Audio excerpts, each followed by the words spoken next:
ठिकाणी पूजन करत आहेत कन्या रूपानं एक देवी स्वरूप त्यांचं पूजन त्या ठिकाणी होत आहे। निश्चितच हा धन्यवाद। तर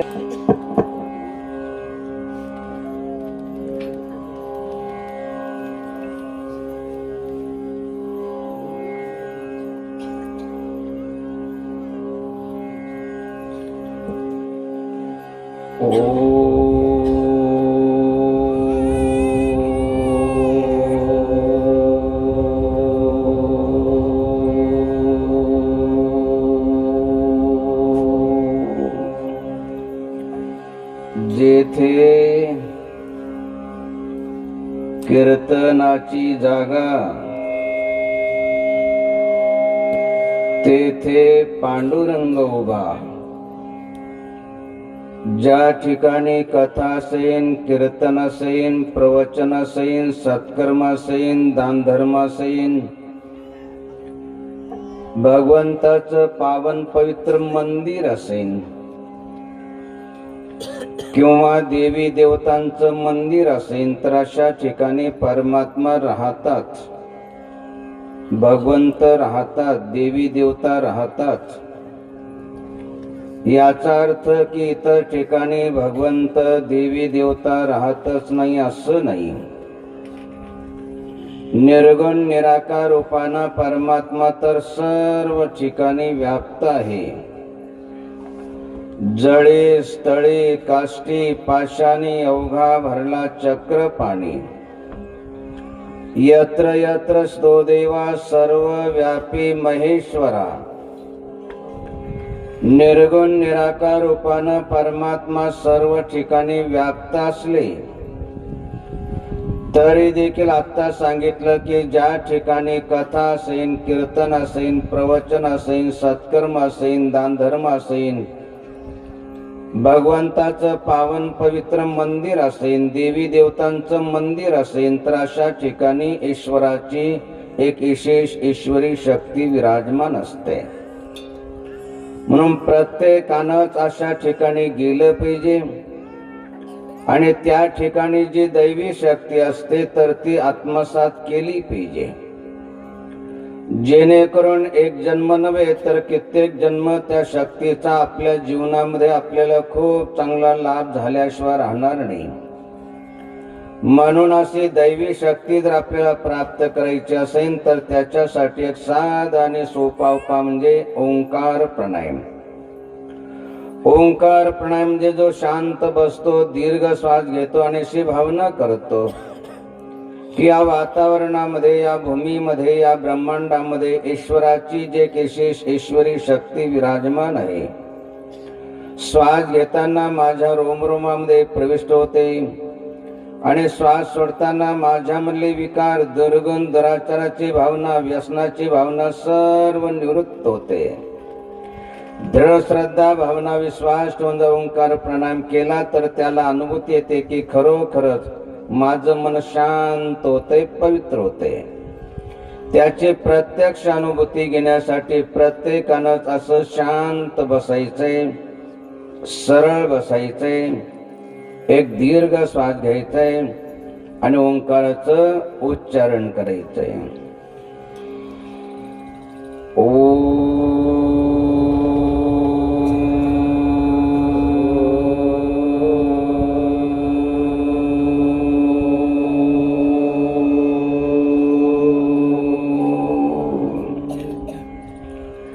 अजून एक महत्वाचा दिव्य सिद्धांत किंवा विचार प्रत्येकानं लक्षपूर्वक ऐकायचा आणि मृत्यूच्या शेवटच्या क्षणापर्यंत लक्षात ठेवायचे। ज्या वेळेस या ठिकाणी आपल्या भागामध्ये प्रवचन झालं त्यावेळेस एका गोष्टीचं स्मरण करून दिल्या गेलं की जोपर्यंत आपण जिवंत आहात तोपर्यंत आपल्या जीवनामध्ये सुखाची, समाधानाची, शांततेची प्राप्ती व्हावी असं वाटत असेल। मृत्यूनंतर आपली दुर्गती किंवा दुर्दशा होणे असं वाटत असेल, म्हणजे पशुच्या, पक्षाच्या, वृक्षाच्या, जीवजंतूच्या गतीला जायचं नसेल, तर त्याच्यासाठी आपलं धन, तन, मन आणि वाणी पवित्र केली पाहिजे. लक्षात ठेवायचं की याच्यापैकी एक जरी पवित्र असेल तर या जगामध्ये सुख आणि परलोकामध्ये सद्गती कधी लाभू शकत नाही. सर्वात पहिलं लक्षात ठेवायचं की जो आपल्या धनाचा उपयोग दानासाठी करतो, तर दानानं बाकी राहिलेलं आपलं धन पवित्र होतं. साधू संतांच्या, भगवंताच्या, गुरुजनांच्या सेवेनं, आपल्यापेक्षा वयानं ज्ञानानं जे मोठे असतील त्यांच्या सेवेनं, आपले आईवडील जर सदाचरणी असेल, निर्व्यसनी असेल, तर त्यांच्या सेवेनं आपलं तन पवित्र होतं. भगवंताच्या चिंतनानं, स्मरण आपलं मन पवित्र होतं. आणि भगवंताचं नाम असेल, श्लोक असेल, दोहा असेल, अभंग असेल, तर त्याच्या उच्चारणानं आपली वाणी पवित्र होते. म्हणून आपल्या धनाला, तनाला, मनाला तर वाणीला देखील पवित्र करावं. या पवित्र उद्देशानं आपल्या गावातील, भागातील धर्मात्मांनी, पुण्यात्मांनी, धर्मात्मांच्या, पुण्यात्मांच्या सहयोगानं, विशेष करून शेळके परिवारानं या ठिकाणी जे लक्ष्मी मातेचं मंदिर बांधलं, आणि ते मंदिर बांधल्यानंतर मातेची, लक्ष्मी मातेची जी प्राणप्रतिष्ठा करण्यात आली, तेव्हापासून म्हणजे आताच हे 4थं वर्ष, तेव्हापासून दरवर्षी या ठिकाणी सत्संग, प्रवचनाचं, प्रसादाचं जे आयोजन करण्यात आलेले, उद्देश हा की आपलं धन, तन आणि मन आणि वाणी पवित्र झाली पाहिजे. तसं तर आपल्या गावाचं परम भाग्य म्हणावं लागेल. जसं खुर्दे परिवारानं या ठिकाणी जे संतोषी मातेचं मंदिर बांधलं, त्याही ठिकाणी दरवर्षी कित्येक वर्षापासून त्या ठिकाणी दरवर्षी संतोषी मातेच्या मंदिराच्या प्राणप्रतिष्ठेच्या वर्धापन दिनाच्या निमित्तानं कित्येक वर्षापासून या ठिकाणी, त्या ठिकाणी सत्संग, प्रवचनाचं, प्रसादाचं आयोजन करण्यात येतं. त्याचप्रमाणे काली मातेचं जे मंदिर बांधलं, तिथेही कित्येक वर्ष त्या ठिकाणी सत्संग, प्रवचनाचा, प्रसादाचं आयोजन करण्यात येतं. तसं तर या भागामध्ये जवळपास 30-40 वर्षापासून अखंडपणे या ठिकाणी कार्यक्रम चालू आहे. या सर्व कार्यक्रमाचा उद्देश हा आहे की आपलं धन, तन, मन आणि वाणी झाली पाहिजे. आता सांगितलं की दानानं धन पवित्र होतं. साधू संतांच्या, भगवंताच्या, गुरुजनांच्या सेवेनं आपले आई वडील त्यांच्या सेवेनं आपलं तन पवित्र होतं. भगवंताच्या चिंतनानं, स्मरण आपलं मन पवित्र होतं. भगवंताचं नाम असेल, श्लोक असेल, दोहा असेल, अभंग असेल, तर त्याच्या उच्चारणानं आपली वाणी पवित्र होते. म्हणून आपल्या धनाला, तनाला, मनाला तर वाणीला देखील पवित्र करावं. या पवित्र उद्देशानं दरवर्षी या ठिकाणी धर्मात्मा, पुण्यात्मा या ठिकाणी प्रवचनाचं, प्रसादाचं आयोजन करत आलेले आपण देखील सर्व धर्मात्मा, पुण्यात्मा घरदाराची मोहममता सोडून त्या सर्व कार्यक्रमाचं लाभ घेत असतात.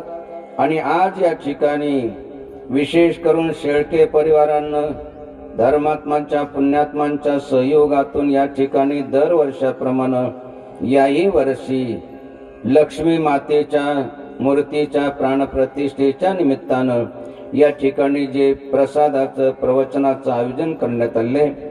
कामधंद्याचे दिवस असताना देखील सर्व आपण धर्मात्मा, पुण्यात्मा या ठिकाणी मातेच्या दरबारामध्ये अगदी शांत देवासारखे येऊन बसले आहात. उद्देश आहे की आपलं धन, तन, मन आणि वाणी झाली पाहिजे.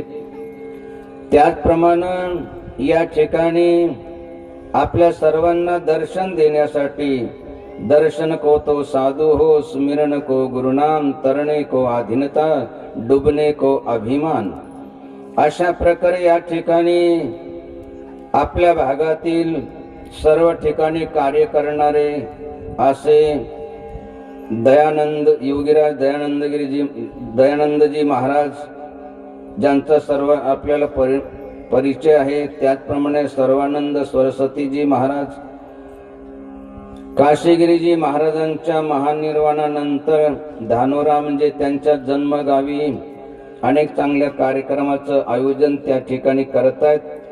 त्याचप्रमाणे आपल्या भागामध्ये जो सुरंगमाळा आहे त्या ठिकाणी विष्णुगिरी महाराजांनी खूप चांगलं कार्य केलं आणि त्या ठिकाणी आता नीलकंठगिरीजी महाराज त्या ठिकाणी कार्य करत आहेत.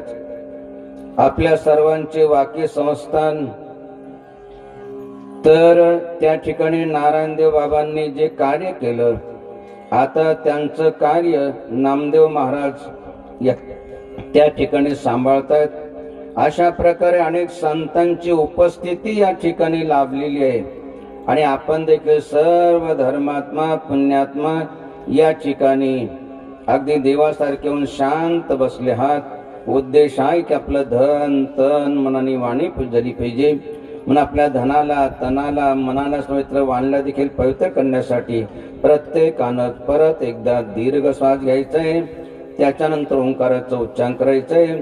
त्याच्यानंतर श्लोकाचं नामाचं अभंगाचं उच्चारण करायचं आहे की जेणेकरून आपली वाणी देखील पवित्र होऊन जाईल. म्हणून प्रत्येकानं परत एकदा दीर्घ श्वास घ्यायचा आहे आणि ओंकाराचं उच्चारण करून श्लोकाचं नामाचं अभंगाचं उच्चारण करायचं आहे.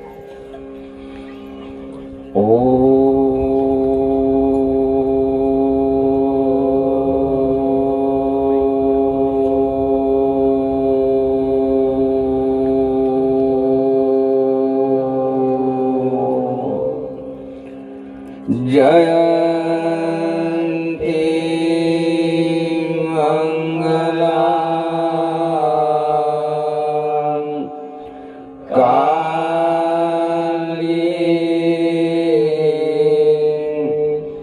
भद्र काली कपालिनी दुर्गा क्षमा शिवा धात्री स्वाहा स्वधा नमस्तुते स्वाहा स्वधा नमस्तुते कर्पूर गौरम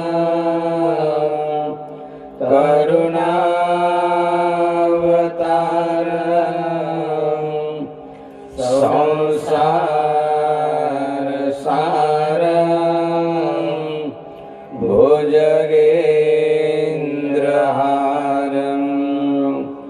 सदा वसन्तं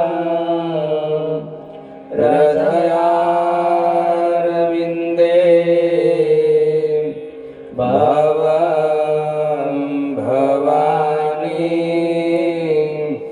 सहितं नमामि भवं भवानी सहितं नमामि गुरुर्ब्रह्मा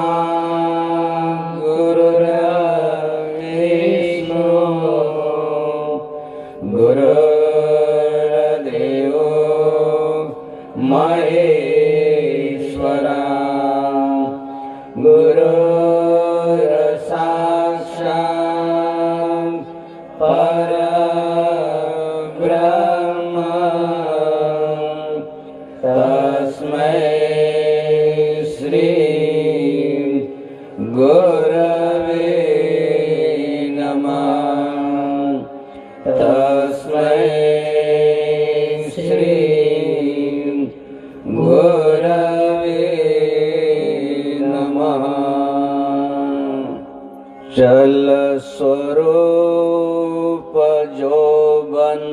सुचाल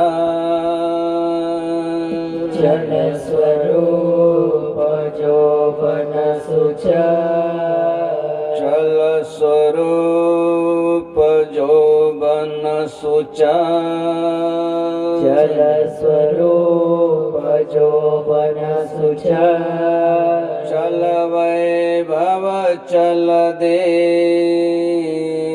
चल वैभव चल दे चला चली के वक्त में चला चली के वक्त में भला भली कर ले भला भली कर ले चल स्वरूप जोबन सुचल चल वैभव चल दे चला चली के वक्त में भला भली कर ले सत्संग प्रवचन सुरू होण्याच्या पूर्वी म्हणजे अभंगाचं उच्चारण करण्याच्या पूर्वी एक अत्यंत महत्वाचा विचार प्रत्येकानंच लक्षपूर्वक ऐकायचं आणि मृत्यूच्या शेवटच्या क्षणापर्यंत रात्रंदिवस लक्षात ठेवायचं आहे. आपल्या सर्वावरती ईश्वराची विशेष कृपा आहे. आपल्या सर्वांचं काहीतरी पुण्य आहे, भाग्य आहे. आपल्या पूर्वजांची काही पुण्य आहे. आपलं सर्वांचं भाग्य आहे. आपल्या सर्वावरती भगवंताची विशेष कृपा आहे असं म्हणण्याचं कारण सामान्य कृपा तर सर्वावरती पाहू जाता एक देव त्यांनी निर्मिले सर्व अन्न पाणी तोची देतो प्रेमे सर्व सांभाळतो. सामान्य कृपा सर्वांचा सांभाळ परमात्मा करतात.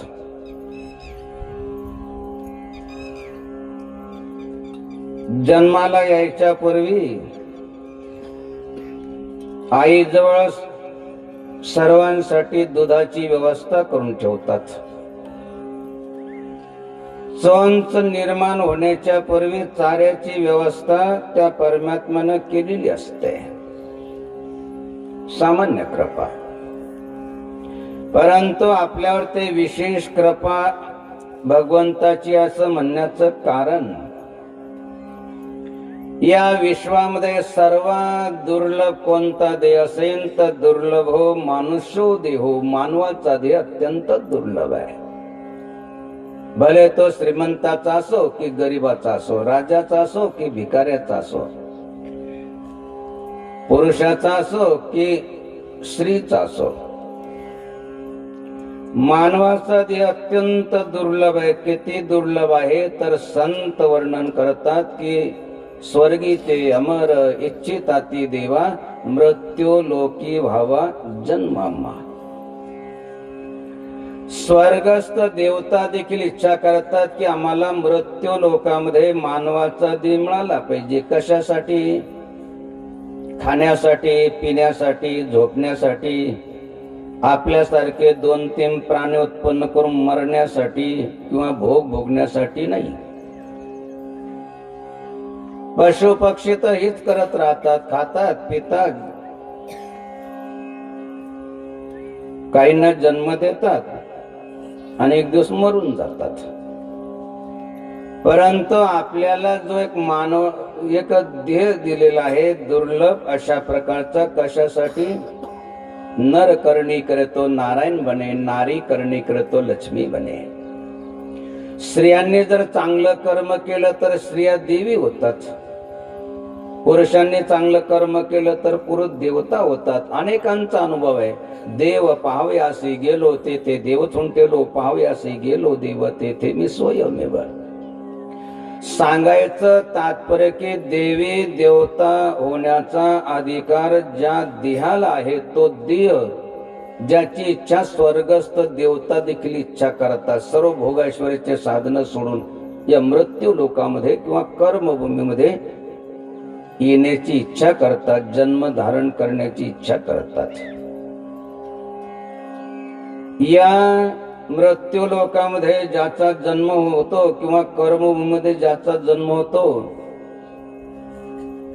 त्याला 4 पुरुषार्थ प्राप्त करण्याचा अधिकार दिलेला आहे. धर्म, अर्थ, काम आणि मोक्ष. हे 4 पुरुषार्थ आपल्याला जर प्राप्त करायचे असेल, देवी देवता व्हायचं असेल, तर त्याच्यासाठी 4 गोष्टीचं सर्वांनी रात्रंदिवस स्मरण ठेवा. 4 गोष्टीचं. कोणत्या 4 गोष्टी? आता सांगितल्या की चल स्वरूप जोबन सुचल, चल वैभव चल दे, चला चली के वक्त में भला भली करले. सर्वात पहिलं लक्षात ठेवायचं की स्वरूप कधीही टिकत नाही. किती सुंदर असू द्या, अगदी सर्व जगामध्ये विश्व सुंदरी किंवा विश्व सुंदर म्हणून त्याला जर समजा सन्मानित करण्यात आलं असेल तर त्याचं किंवा तिचं सौंदर्य स्वरूप नेहमी राहत नाही. हे कशासाठी समजून सांगणं एवढं आणि कशासाठी समजून घ्यायचंय? काही काहींना आपल्या स्वरूपाचा खूप अहंकार असतो, अभिमान असतो. त्यांना असं वाटतं की आमच्या सारखं कोणी सुंदर नाही, म्हणून ते काय करतात? पदोपदी दुसऱ्याचा अपमान करतात, तिरस्कार करतात. कारण त्यांना अहंकार असतो आपल्या स्वरूपाचा. आता सर्वांचं स्वरूप सुंदर असतं असं नाही, परंतु काही काय करतात? एखाद्या मुलाची, मुलीची, स्त्रीची, पुरुषाची, तरुणाची, तरुणीची सुंदरता बघतात आणि तिच्यामध्ये किंवा त्याच्यामध्ये आकर्षित होतात आणि आपलं सर्व जीवन अगदी नरकप्राय करून टाकतात. आपल्या स्वरूपाचा अहंकार करायचा नाही, दुसऱ्याच्या स्वरूपामध्ये आकर्षित होऊन आपल्या जीवनाची बरबादी करून घ्यायची नाही. एवढं समजून सांगूनही आपल्या स्वरूपाचा अहंकार होत असेल किंवा दुसऱ्याच्या स्वरूपामध्ये आकर्षण निर्माण होत असेल तर त्याच्यासाठी काय करा? या विश्वामध्ये जे सर्वात सुंदर आहेत त्यांना बघा, मग आपल्या स्वरूपाचा अहंकार होणार नाही, दुसऱ्याच्या स्वरूपामध्ये आकर्षण निर्माण होऊन आपली दुर्गती होणार नाही. या विश्वामध्ये सर्वात सुंदर कोण आहे?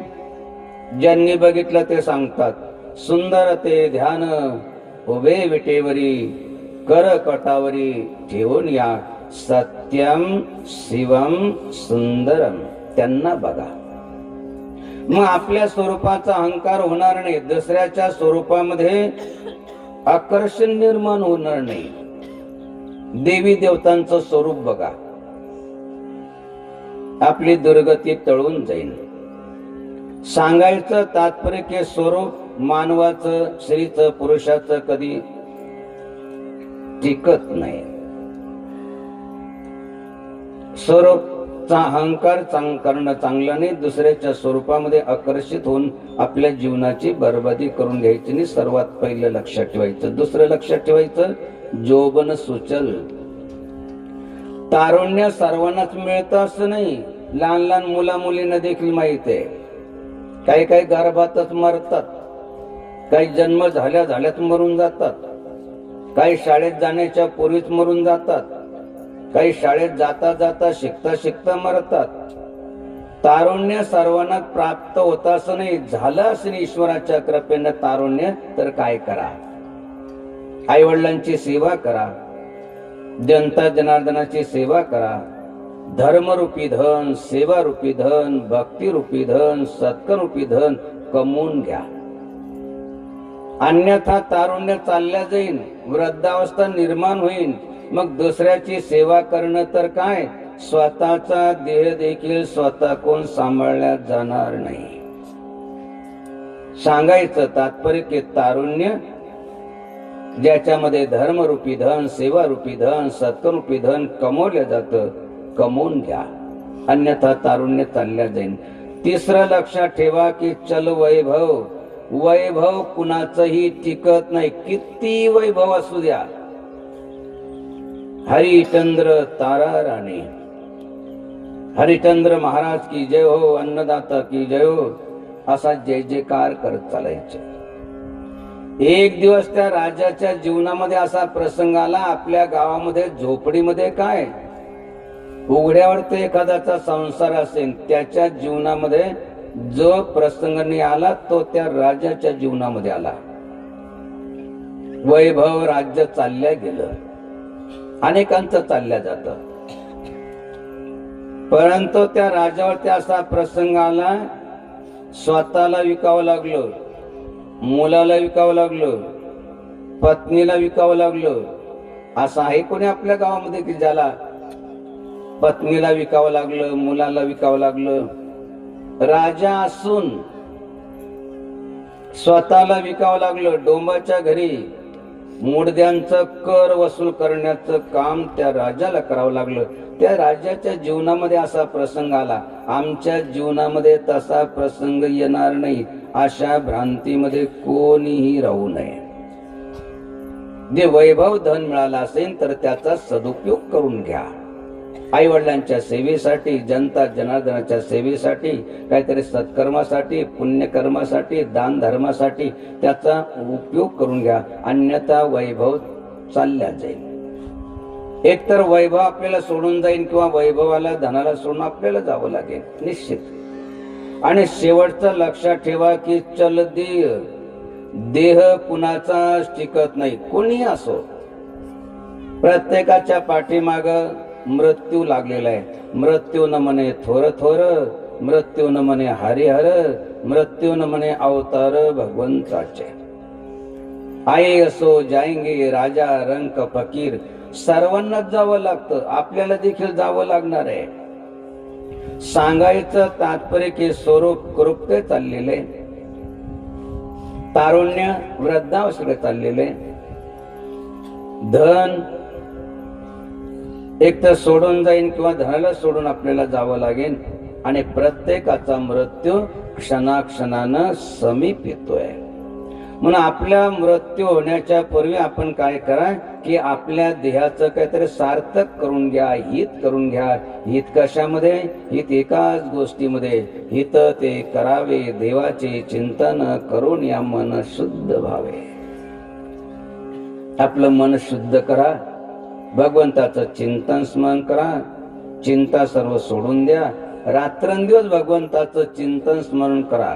चिंता से घटे चतुराई, बुद्धीचा नाश होतो. चिंता सर्व सोडून द्या आणि रात्रंदिवस भगवंताचं चिंतन करा, स्मरण करा, भजन करा. आणि रात्रंदिवस भगवंताचं चिंतन स्मरण करायचं असेल तर कथेच्या, कीर्तनाच्या, प्रवचनाच्या निमित्तानं तशी सवय लावून घेतली पाहिजे. म्हणून या ठिकाणी आले आहात तर काय करा की थोडस भगवंताचं चिंतन करा, स्मरण करा, भजन करा. नमः शिवाय. ओम नमः शिवाय. नमः शिवाय. ओम नमः शिवाय. नमः शिवाय. ओम नमः शिवाय. नमः शिवाय. ओम नमः शिवाय. हर हर हर भोले नमः शिवाय. हर हर हर भोले नमः शिवाय. हर हर हर भोले नमः शिवाय. हर हर हर भोले नमः शिवाय. नमः शिवाय. ओम नमः शिवाय. नमः शिवाय. ओम नमः शिवाय. नमः शिवाय. ओम नमः शिवाय. नमः शिवाय. ओम नमः शिवाय. हर हर हर भोले नमः शिवाय. हर हर हर भोले नमः शिवाय. हर हर भोले नमः शिवाय. हर हर हर भोले नमः शिवाय.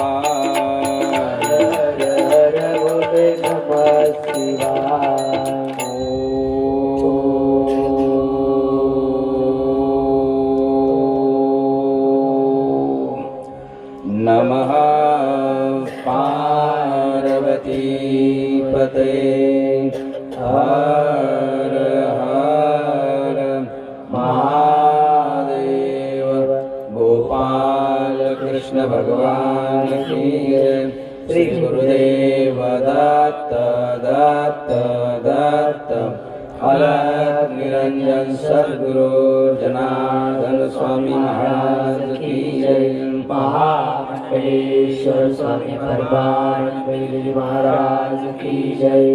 मंडलिका वरदे हरी विठ्ठल श्री ज्ञानदेव तुकाराम पंढरीनाथ भगवान की जय। पवन पुत्र हनुमान की जय। रामचंद्र भगवान की जय। बांगश्री माता की जय। नागेश्वर भगवान की जय। पशुपतेश्वर भगवान की जय। सब संतन की जय। संतांची अभंगवाणी जिचा कधी भंग होत नाही, जिचा कधी नाश होत नाही, असे संतांची अभंगवाणी ऐकून त्या अभंगवाणीचं जर आपल्या जीवनामध्ये पालन केलं तर आपल्या 42 कुळाचा म्हणजे 21 आईच्या आणि 21 वडिलांच्या अशा 42 कुळांचा उद्धार होतो। संतांची अभंगवाणी केवळ आपल्या वाचेन उच्चारली तर आपली वाणी पवित्र होते।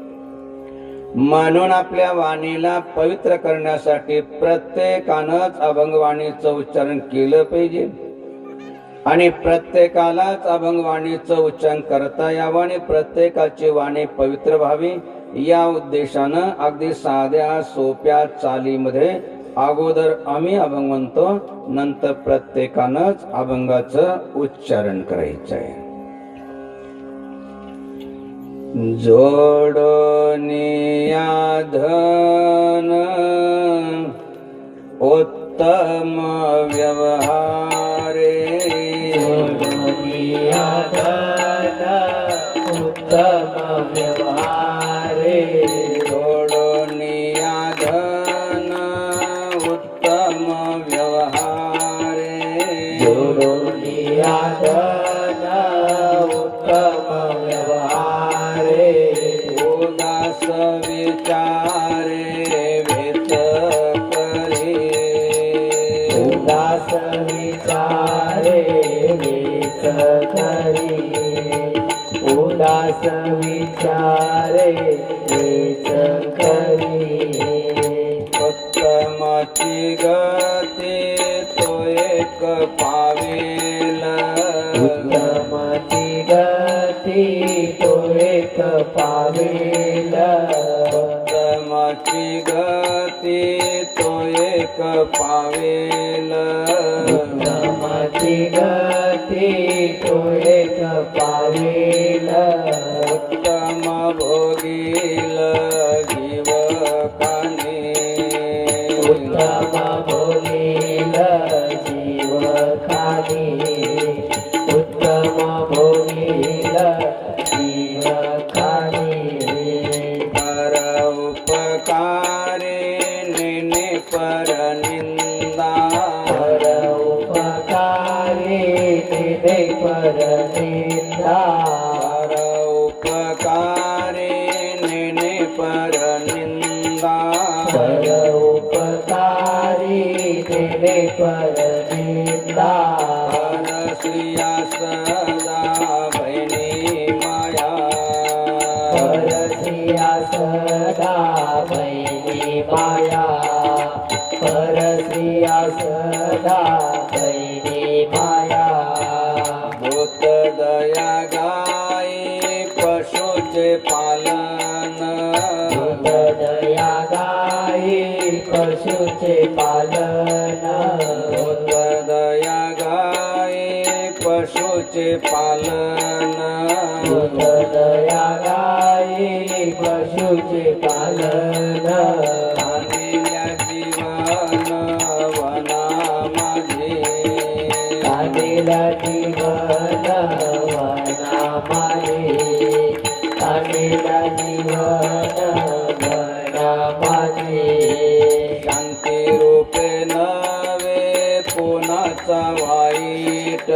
शांती रूपे नवे कोणाचा वाईट। शांती रूपे नवे कोणाचा वाईट। शांती रूपे नवे कोणाचा वाईट वाढवी महत्व वडिलांचे वाढवी महत्व वडिलांचे वाढवी महत्व वडिलांचे तुका म्हणे हेची आश्रमाचे फळ तुका म्हणेचे आश्रमाचे फळ तुका म्हणे हेची आश्रमाचे फळ तुका म्हणेचे आश्रमाचे फळ परमपद बळ वैराग्याचे परमपद बळ वैराग्याचे परमपद बळ वैराग्याचे जोडोनिया धन उत्तम व्यवहारे उदास विचारे वेच करी उत्तमची गती तो एक पावेल उत्तम भोगील जीव खानी परोपकारी नेने पर निंदा पर स्त्रिया सदा बहिनी माया भूतदया गायी पशुचे पालन तानेल्या जीवन वना माझी शांती रूपे नव्हे कोणाचा वाईट वाढवी महत्व वडिलांचे तुका म्हणे हेची आश्रमाचे फळ परमपद बळ वैराग्याचे जगद्गुरु तुकाराम महाराजांचा 6 चरणाचा हा अभंग साधारणतः कमीत कमी 3 चरणाचे अभंग असतात कमीत कमी आणि जास्तीत जास्त 4 किंवा 5 चरणाचे अभंग असतात परंतु जगद्गुरु तुकाराम महाराजांचा जो हा अभंग आहे तो 6 चरणाचा आहे या 6 चरणाच्या अभंगामध्ये जे आश्रम आहे आपण ज्या आश्रमामध्ये राहतो त्या आश्रमामध्ये राहून या जगामध्ये सुख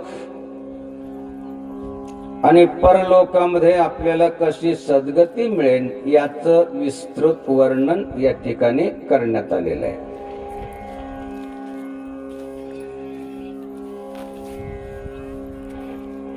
या ठिकाणी दयानंद बाबा आणि सर्वानंद सरस्वती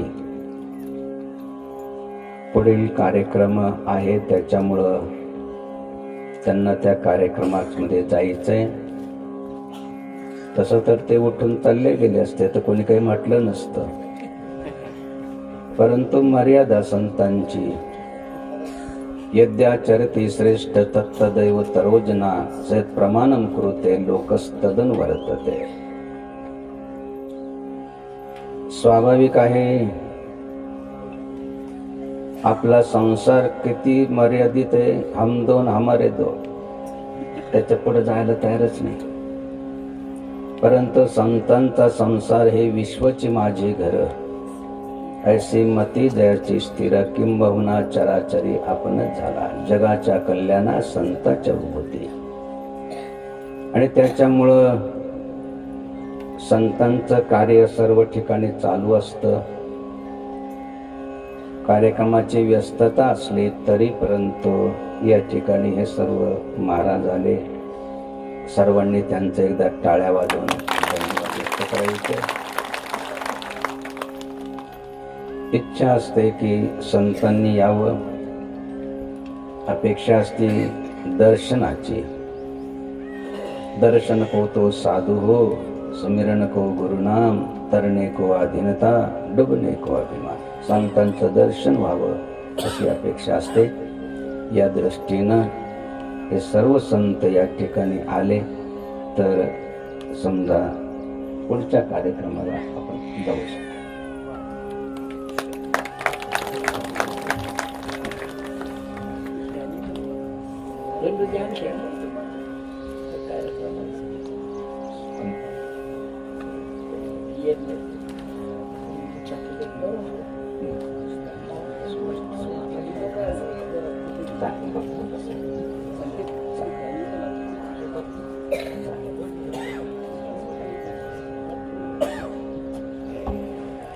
तर हा 6 चरणाचा अभंग. या अभंगामध्ये ज्याही आश्रमामध्ये राहत असेल त्या आश्रमामध्ये राहून आपल्या आश्रमाचं धर्म नियम सांभाळून या जगामध्ये सुख आणि परलोकामध्ये सद्गती प्राप्त झाली पाहिजे असा जगद्गुरु तुकाराम महाराजांचा उद्देश आहे. जोपर्यंत आपण जिवंत आहात तोपर्यंत जीवनामध्ये सुख मिळालं पाहिजे आणि मृत्यूनंतर आपली दुर्गती होणे, चांगल्या गतीला आपण गेलो पाहिजे. त्याच्यासाठी काय केलं पाहिजे? तसं तर सुरुवातीला सांगितलं की भगवंतानं आपल्याला जो मानवाचा देह दिलेला आहे विशेष कृपा करून कशासाठी? 4 प्रकारचे पुरुषार्थ प्राप्त करण्यासाठी. धर्म, अर्थ, काम आणि मोक्ष. तर या ठिकाणी धर्माचं पालन केलं पाहिजे. जो धर्माचं आचरण करतो तिथं अर्थ किंवा लक्ष्मी. आपण लक्ष्मी मातेच्या प्रांगणामध्ये बसले आहात. 2 प्रकारची लक्ष्मी. एक धनाच्या रूपाने असते ती, आणि त्याच्यापेक्षा सर्वात चांगली लक्ष्मी कुठं? जी आपल्या घरामध्ये नांदते, कार्य करते, जिला म्हणतात गृहलक्ष्मी. मातेचं मंदिर या ठिकाणी जे लक्ष्मी मातेचं मंदिर बांधलं त्यांना द्यावे तेवढे धन्यवाद कमीच आहे. कारण लक्ष्मीचा जो महिमा आहे, जे आपल्या जीवनामध्ये लक्ष्मीचं स्थान आहे ते लोक विसरत चालले. पूर्वीच्या काळी अजूनही जी वृद्ध आहे ना त्यांना माहित आहे. एखादं जर घर विकायचं ठरलं आणि एखादा जर व्यक्ती आला का हो घर विकायचं का, ते म्हणतात विकायचं, परंतु लक्ष्मीला विचारावं लागेल. लक्ष्मी म्हणजे मंदिरात नाही येते, घरातली गृहलक्ष्मी, तिला विचारावं लागेल. त्या लक्ष्मीला जर विचारलं की घर विकायचं म्हणत होते, विकायचंय का? म्हणतात विकायचं, परंतु मालकाला विचारावं लागेल. मालक कोण आहे? पती देवता, त्यांना विचारावं लागेल. आणि पती देवता काय म्हणायचे? लक्ष्मीला विचारावं लागेल. लक्ष्मीने म्हटलं तर मग ठीक आहे, लक्ष्मी जर नाही म्हटले तर मग मला काही करता येणार नाही. अशी एकमेकाची मर्यादा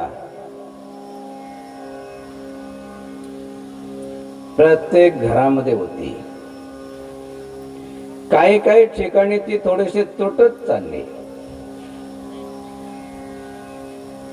ज्या घरामध्ये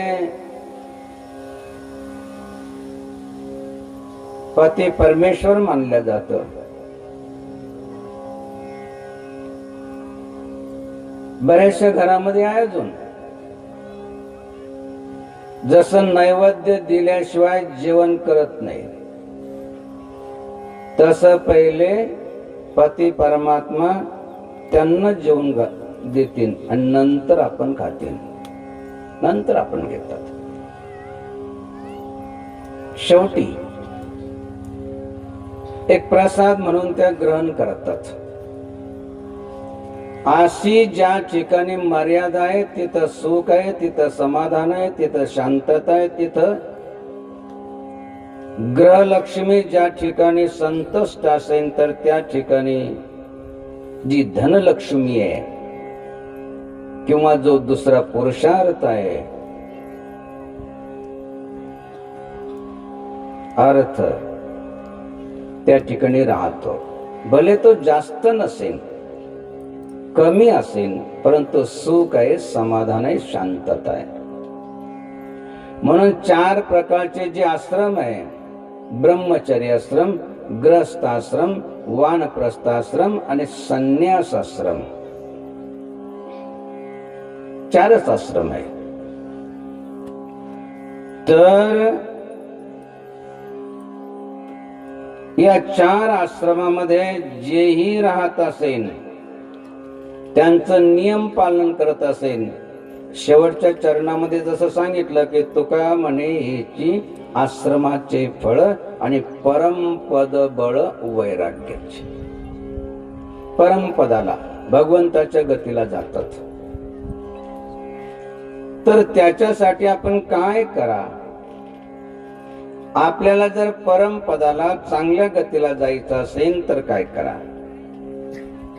सर्वात पहिल्या चरणामध्ये जगद्गुरु तुकाराम महाराज म्हणतात, जोडोनिया धन उत्तम व्यवहारे, जोडोनिया धन उत्तम व्यवहारे, जोडोनिया धन उत्तम व्यवहारे, जोडोनिया धन उत्तम व्यवहारे,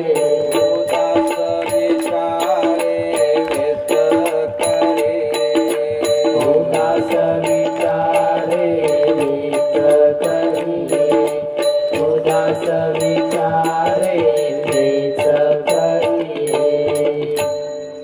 2 लक्ष्मी. लक्ष्मीचा आदर करा. यत्र नार्यस्तु पूज्यते तत्र रमन्ते देवता. मातृशक्तीचा ज्या ठिकाणी सन्मान केला जातो, आपल्याकडे तर पूजन केलं जातं, लक्ष्मीचं पूजन. दिवाळीमध्ये एक दिवस असतो लक्ष्मी पूजनाचा. ती चित्रातली लक्ष्मी, तिचं पूजन तर करा, मंदिरातल्या देवीचं, लक्ष्मीचं पूजन करा, परंतु जी चालती बोलती लक्ष्मी आपल्या घरामध्ये नांदते, आपला संसार चालवते, तिचा अनादर करू नका. ही खरी लक्ष्मी पूजन आहे. दोन्ही गरजेचं आहे. मंदिरामधली जी लक्ष्मी आहे तिचं पूजन गरजेचं आहे, आणि तिचंच एक रूप आपल्या घरामध्ये अनेक रूपानं. या देवी सर्वभूतेषु मातृरूपेण संस्थिता नमस्तस्यै नमस्तस्यै नमस्तस्यै नमो नमः. या देवी सर्व रूपेण, भक्ती रूपेण, शक्ती रूपेण, अनेक रूपानं जी माता आपल्या घरामध्ये लक्ष्मीच्या रूपानं निवास करते. जी धनाच्या रूपानं आहे धनलक्ष्मी, तर ते धन काय करायचं? जोडोनिया धन उत्तम व्यवहारे, चांगल्या मार्गानं धन कमवा. एक लक्षात ठेवा, चांगल्या मार्गानं धन जास्त मिळत नाही, अनितीनं जास्त धन मिळतं. कष्ट करा दिवसभर, बघा किती मिळतं. चोऱ्या केल्या तर एका रात्रीमध्ये 2-4 लाख घेऊन येतात. अनितीनं जास्त मिळतं, परंतु तिथं सुख नाही, समाधान नाही, शांतता नाही. आणि अनितीनं जे धन मिळतं ते आपल्याला दुर्गतीला नेतं. कष्टानं जर कमवलं तर 10 रुपये विचार करण्यासाठी, खर्च करण्यासाठी 10 वेळेस विचार करतो कमीत कमी. आपल्याला कमवायला किती वेळ लागले. अनितीनं काही नाही, जसं आलं तसं चाललं जातं. सांगायचं तात्पर्य की जगद्गुरु तुकाराम महाराज म्हणतात, जोडोनिया धन उत्तम व्यवहारे, चांगल्या मार्गानं, हिंसेच्या मार्गाने नाही, छल कपट करून नाही. जसं कौरवांनी बस 2-3 तासामध्ये जुगार खेळले, राज्य सर्व वैभव एवढंच काय 5 पांडवांना आणि द्रौपदीला जिंकून घेतलं, सर्वांना दिलं वनामध्ये काढून. परंतु शेवटी मरावं लागलं. 100 होते आणि हे 5 पांडव 5च होते.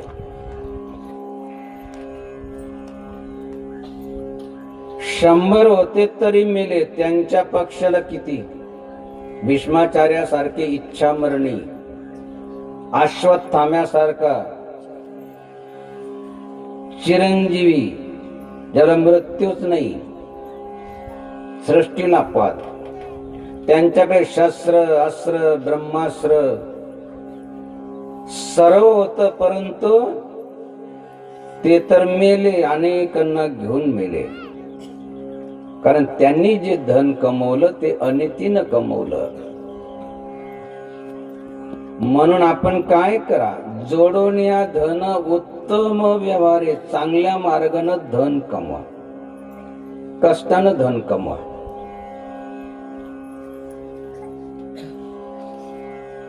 पूर्वीच्या काळी काय करत होते,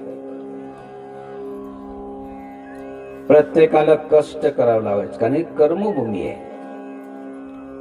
जोडून या धन उत्तम व्यवहारे, आणि काय करा, उदास विचारे वेच करी. ज्या ठिकाणी आपला काही स्वार्थाचा संबंध नाही, अशा ठिकाणी थोडं बहुत का होईना धन त्या ठिकाणी द्या, जिथं स्वार्थाचा संबंध नाही. जसं भांगशी मातेच्या गडाजवळ ज्यांची मुलं नाहीये, त्यांच्यासाठी 1-1, 2-2, 3-3 लाख दिले. नेहमी त्यांना अन्नदान व्हावं. स्वार्थाचा संबंध नाहीये, त्यांचा मुलगा नाहीये, नातेवाईक नाही, कोणी नाही त्यांचं जवळच असं. परंतु आपल्या समाजातले ते शिकले पाहिजे, त्यांना सुख सुविधा मिळाल्या पाहिजे. याला म्हणतात उदास विचारे वेच करी. गायीसाठी 10-10, 15-15, 20-20 हजार रुपये देत आहेत. आता तर राजस्थानचे आले, त्यांनी 4 ते 5 लाख खर्च लागलात. तिथं जे गोडाऊन बनवतायत, म्हणजे वरती छत्र बनवतायत गाईच्या निवाऱ्यासाठी. काही इच्छा नाही की आम्हाला छटाकत्या गाईचं दूध मिळावं, काही अपेक्षा नाहीये. त्या ठिकाणी येतात दर महिन्याला अमावस्याच्या दिवशी, तर त्या ठिकाणी लापसी घेऊन, लापसी माहिती ना, शिऱ्याचा एक प्रकार, लापसी घेऊन येतात. त्याच्यामध्ये काजू, बदाम आणि गावरान तूप. कुणासाठी? गाईसाठी. गाईसाठी. काहींनी 2-4 एकराचं थळ ऊसाचं विकत घेतलं. कशासाठी? गाईसाठी. आणि एवढं करतात, लाखोनं त्या ठिकाणी करतात, परंतु छटाक दुधाची काही अपेक्षा नाहीये. आले तर पाणी देखील नाही पिणार तिथं. ते म्हणतात आम्हाला एवढंच भाग्य आमचं की आम्हाला ही सेवा मिळते.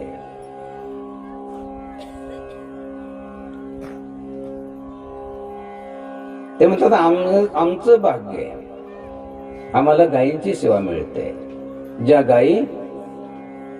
गाय आपली आई तर आपल्याच बाळाला दूध देते, पण गोमाता अशी की आपल्या वासराला तर देते, सर्वांना देते. सांगायचं तात्पर्य की ज्या ठिकाणी कसल्या प्रकारचा स्वार्थाचा संबंध नाही, अशा ठिकाणी काय करा, उदास विचारे वेच करी. त्यांना काय होईल, दुसऱ्या चरणामध्ये सांगतात, उत्तमाची गती तो एक पावेल, उत्तमाची गती तो एक पावेल, उत्तमाची गती तो एक पावेल, उत्तमाची गती तो एक पावेल, उत्तम भोगील जीव खाणी, उत्तम भोगील जीव खाणी, उत्तम भोगील जीव खाणी. जस काय होईल, उत्तमाची गती तो एक पावेल, उत्तम भोगील जीव खाणी. जे सत्कर्म किंवा दुष्कर्म केलं असेल त्याचं फळ मिळाल्याशिवाय राहत नाही, लगेच मिळतं असं नाही. जसं भूदान, भूपाल, अन्नदान, आनंद, पाणीदान, संतोष, जमीनदान केले की राजा होतो असं शास्त्रामध्ये वर्णन आहे. म्हणजे सकाळी जमीनदान केले की संध्याकाळी राजा होतो असं थोडंच आहे. सकाळी गहू पेरले की संध्याकाळी लगेच खायला मिळतात असं थोडंच आहे.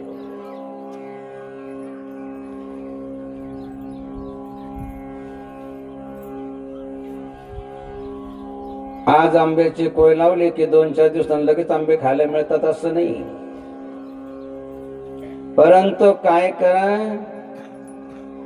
उदास विचारे वेच करी, उत्तमाची गती तो एक पावेल, उत्तम भोगील जीव खाणे. पूर्वीचे लोक हे सर्व जाणत होते, आता थोडासा विसर पडला म्हणून दुर्दश आहे. अजूनही धर्मात्मांनी, पुण्यात्मांनी विसर पडू देऊ नका. आजकालच्या तरुणांना हे नाही आवडत. एक 1700 वर्षाचे बाबा, आजोबा, एका हातात काठी, दुसऱ्या हातात एक लोटा भरून घेतला आणि काठी टेकत टेकत गेले आणि एक आंब्याचं झाड होतं त्याला पाणी घातलं. आजकालचे तरुण तिरस्कारयुक्त भावनेनं त्या आजोबाला म्हटले, बाबा कायचं झाड आहे, माहित होतं याला, असं नाही की माहित नव्हतं. कशाचं झाड आहे म्हणे, भाऊ आंब्याचं आहे. म्हणे मग त्याला फळं केव्हा येतील म्हणे, येतील 10-15 वर्षानंतर.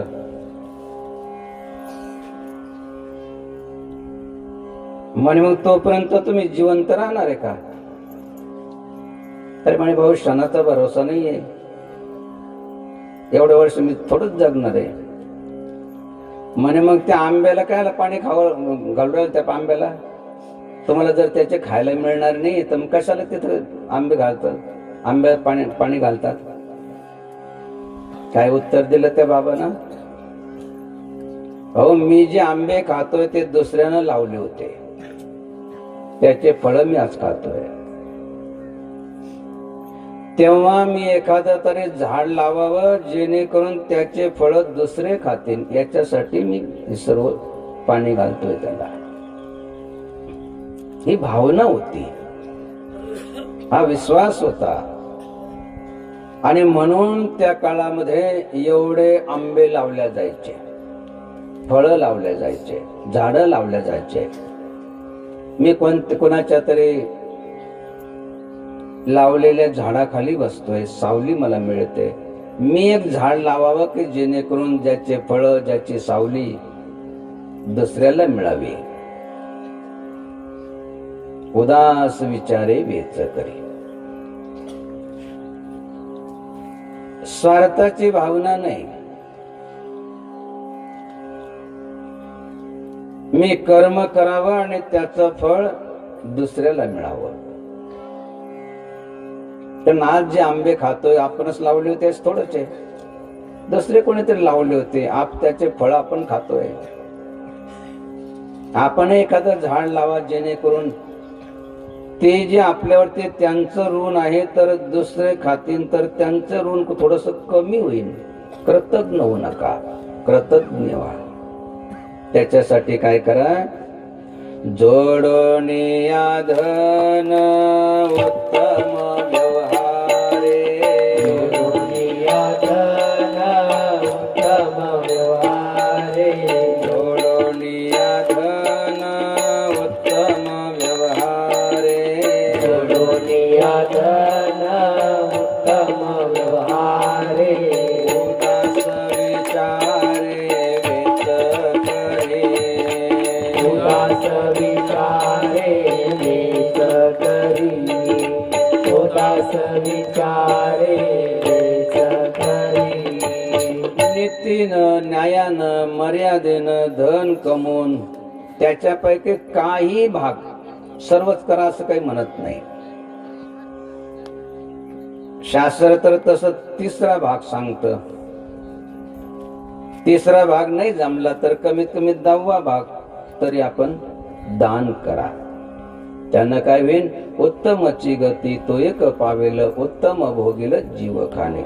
चांगल्या गतीला जाण्यासाठी अजून काय करा, आणि या जगामध्ये सुख मिळवण्यासाठी काय करा, तिसऱ्या चरणामध्ये सांगतात, परोपकारी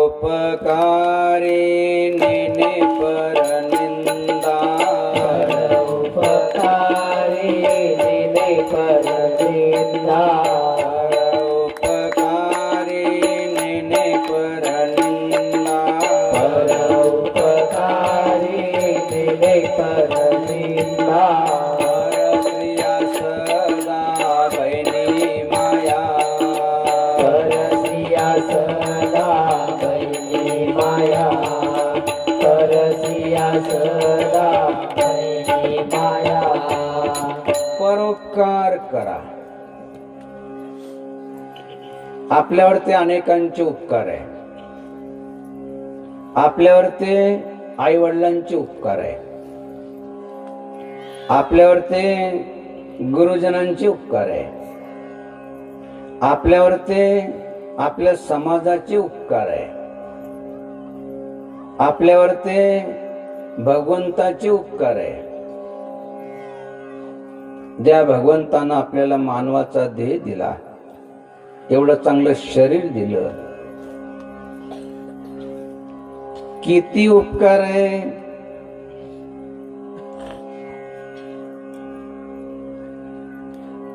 कळतील, लगेच नाही कळत.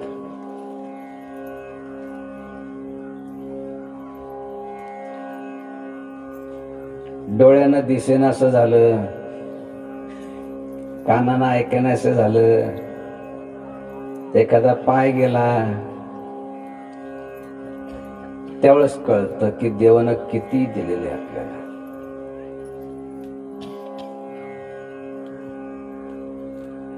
एक भिकारी रस्त्यानं चालला होता. उपकार आठवा,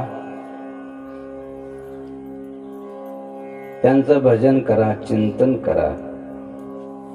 परोपकारी नेने परनिंदा. दुसऱ्यावरती उपकार करा. कमीत कमी जे उपकार केले त्यांचे उपकार आठवा. तर रस्त्यानं शिव्या देत चालला होता. कोणाला? देवाला. काही काही लोक कोणाला शिवाय देतात काही सांगता येत नाही. आईला देतात, वडिलांना देतात, गुरुला देतात. तो देवाला शिवाय देत होता. एक श्रीमंत व्यक्ती बसला होता.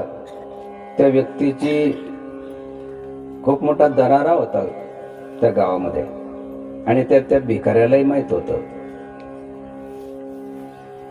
नौकराला पाठवलं की जाय त्याला वरते बोलून घेऊन. वरते गेला तर तो थरथर कापायला लागला. म्हणजे तुम्हाला मी शिवाय दिल्या. कारण त्याला असं वाटलं का आता बोलवलं तर आता काहीतरी म्हणजे तुम्हाला नाही शिवाय दिल्या. म्हणजे कोणाला शिवाय देत होतो? म्हणजे देवाला शिवाय देत होतो. म्हणजे का बरं देवाला शिवाय देत होता? म्हणजे देवानं त्याला याला एवढं दिलं, त्याला तेवढं दिलं, त्याला गाडी दिली, त्याला बंगला दिला, त्याला हे दिलं, हे दिलं, मला काहीच नाही दिलं. अरे म्हणे एवढं देवानं दिलं तरी म्हणतो मला काहीच नाही दिलं. म्हणजे काय दिलं मला देवाला? त्या लोकांना याला एवढं दिलं, त्याला तेवढं दिलं, मला काहीच नाही दिलं. अरे म्हणले दिलं ना तुला देवानं एवढं, का बरं त्यांच्या नावानं तू शिवाय देतोय, निंदा करतोय त्यांची? म्हणे काय दिलं? काहीच नाही दिलं मला देवानं. म्हणे देवानं तुला जे दिलेलं आहे त्याच्यापैकी थोडस मला दे आणि त्याच्या बदले पाहिजे तेवढे तुला पैसे देतो. म्हणजे काय माझ्याजवळ? अरे म्हणे एवढं शरीर दिलेले, एवढे अवयव दिले, देवानं दिले ना. का विकत आणलेले आपण कुठून? बाजारातून घेतल्यानंतर डोळे, एक डोळा घेतला चिरकून घेतला, दुसरा घेतला चिरकून घेतला, असं काही देवानच दिले ना. फक्त काय कर, एक डोळा दे आणि तुला जेवढे पाहिजे तेवढे पैसे दे. आता तो भिकारी, त्याला तरी काही एवढं कम, एक डोळ्याची किंमत सांग म्हणे किती. तो बसकन बोलून गेला 10,000 रुपये. मुनीमला सांगितलं द्या त्याला 10,000 रुपये, घ्या त्याचा डोळा. त्याला असं वाटलं डोळ्याचा भाव जरा जास्त दिसतो बरं का. आपण कमी सांगितलं म्हणतील काहीतरी असं असतं ना. नाही 9च घे, 8च घे, 5च घे, 4च घे. 10 म्हणलं तर पटकन देऊन टाकले यांनी. याचा अर्थ कमी आहे. नाही म्हणे मला 10,000 म्हणायचे होते. ठीक म्हणे 10,000 देऊन टाका.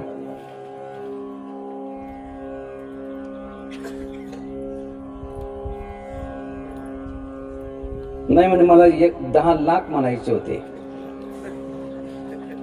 आणि ठीक आहे 10 लाख देऊन टाका.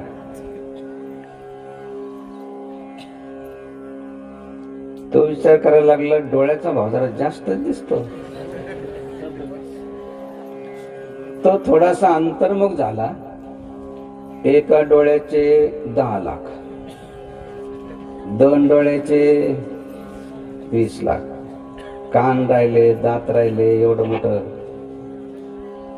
म्हणजे या शरीराचं किंमत किती नेमकी? आता भिकारी त्याच्या पुढे किंमत कळेल त्याला. मग त्याच्या लक्षात आलं की एवढं ब्रह्मांड मोलाचं, ज्याचं मोल करता येत नाही, एवढं शरीर दिलं तरी आपण देवाला म्हणतो की हे नाही दिलं, ते नाही दिलं, याला हे दिलं, त्याला ते दिलं. सांगायचं तात्पर्य आपल्याला हे आहे की ज्या भगवंतानं आपल्याला एवढं मोठं ब्रह्मांड मोलाचं शरीर दिलेलं आहे, त्याचे आपण उपकार माना, चिंतन करा, स्मरण करा.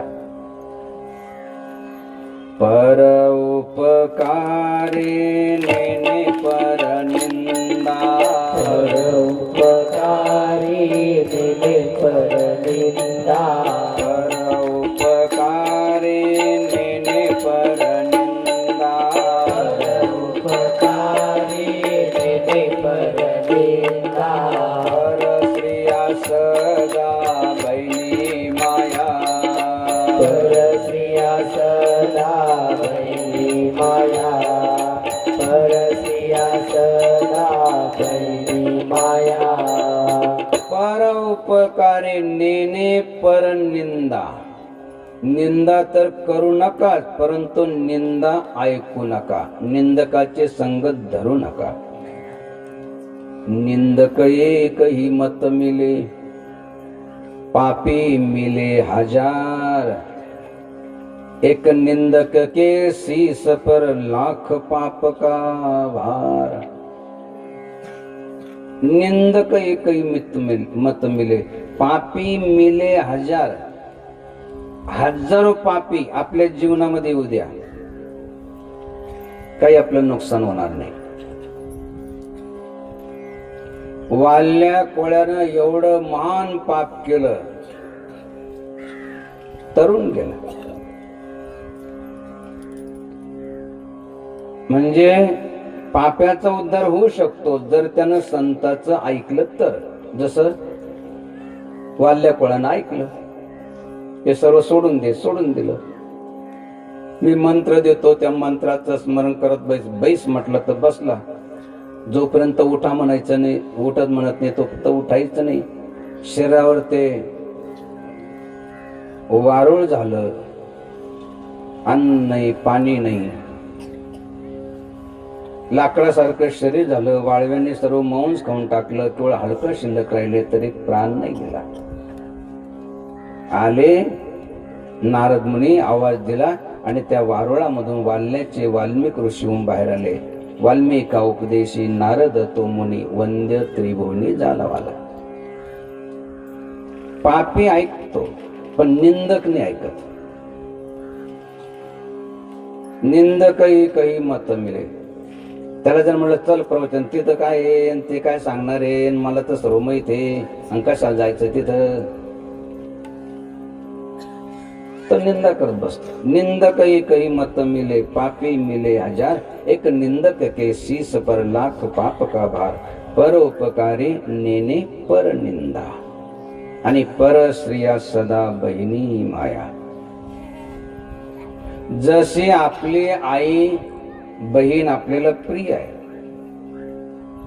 आई बहीण येऊन जर का शिवी दिली, कोणाला सहन होत नाही आणि कोणी सहन करू नये.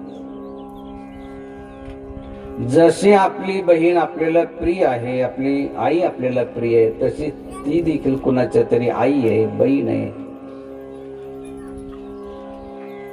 आपल्या आई बहिणीला कोणी शिवी दिलेली जसं आपल्याला आवडत नाही, तसं ती समोरची कुणाच्या तरी आई आहे, कुणाची तरी बहीण आहे.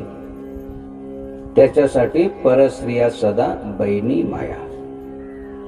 समोर जे दिसेन तीच आपली आई आहे, तीच आपली बहीण आहे. जसं संन्यास ज्यावेळेस घेतात तर त्यावेळेस काय करतात, पिंडदान करतात. म्हणजे मेल्यानंतर पिंडदान होत असतं. संन्यासी जिवंतपणे पिंडदान करतात. आपले जे नातेवाईक असेल, आई असेल, वडील असेल, भाऊ असेल, जे कोणी असेल त्यांचं पिंडदान करून टाकायचं. मग आपलं पिंडदान कोण करणार आहे, मग आपलं पिंडदान करून टाकायचं. मग आता आपलं नाव नाही, पहिलं गाव नाही, काही नाही. मग समोर दिसेल आणि जिथं राहत असेल तेच आपलं गाव. समोर जी दिसेल तीच आपली आई, तीच आपली बहीण. परस्त्रिया सदा बहिणी माया. अजून काय करा, भूत दया गाई पशुचे पालन.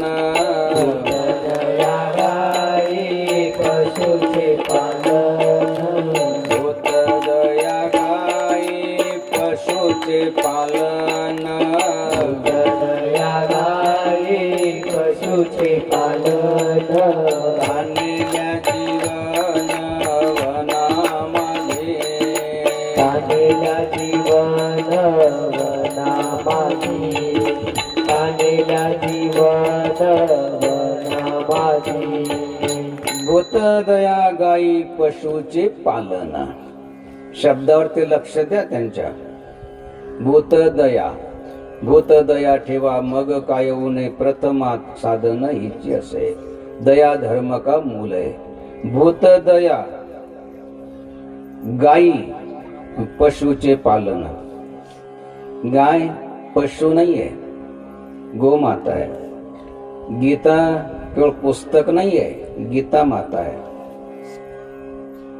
भारत केवळ एक जमिनीचा तुकडा नाही आहे, भारत माता आहे. गंगा केवळ एक नदी नाही आहे, गंगा माता आहे. सांगायचं तात्पर्य की भूत दया गायी पशुचे पालन, पशूंचे पालन करा. आजकाल जी दुर्दशा चालू आहे ना, अगदी लहान लहान मुला मुलींना कॅन्सर सारखे जे कोणी कधी ऐकले नव्हते असे असाध्य रोग होत आहेत. कशामुळे होतात? डॉक्टरांचं म्हणणं तसं तर आहे की हे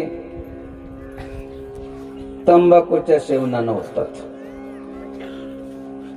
काही काहींना विष प्राशनामुळे होतात.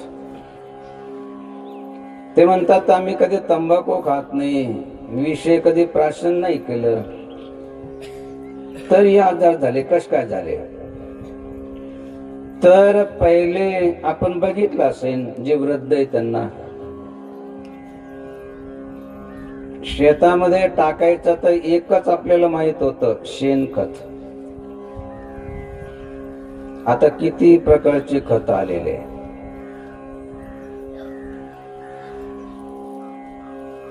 त्याच्यावरती काही जास्त रोग नव्हते पडत, जास्तीत जास्त आळ्या पडायच्या. आणि जेवढे पाखर असेल ते सर्व बिना पैसे देतात त्यांना, रोजन न लावता पक्ष्यांना, ते बरोबर तेवढ्या आळ्या वेचून घ्यायच्या साऱ्या.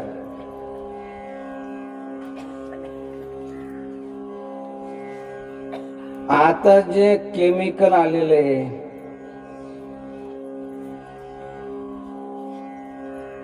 रासायनिक खत आलेले, जे फवारतो त्याच्यापैकी जवळजवळ 90% तर त्या वनस्पती, तो भाजीपाला शोषून घेतो आणि तेच आपण खात राहतो. त्याच्यासाठी भूतदया गायी पशुचे पालन आणि तानेल्या जीवन वना माझे. केवळ याचा परिणाम सर्वांवरती होतोय, सर्व जीवजंतूवरती होतोय, या विषयाचा परिणाम. आणि तानेल्या जीवन वना माझी. कसे लोक होते पहिले. आता बऱ्याचशा ठिकाणी जर म्हटलं बारव कशाला, तर काही म्हणतील ते बारव म्हणजे काय असतं नेमकं. पहिल्यानं अरण्यामध्ये गावाला जायचं असले तर त्या तिथं गावाच्या बाहेर एक बारव असायचा, गावाच्या बाहेर. आणि अरण्यामध्ये असायचे बारव, की जिथं सर्वचे सर्व, तिथं वाघ असेल, सिंह असेल,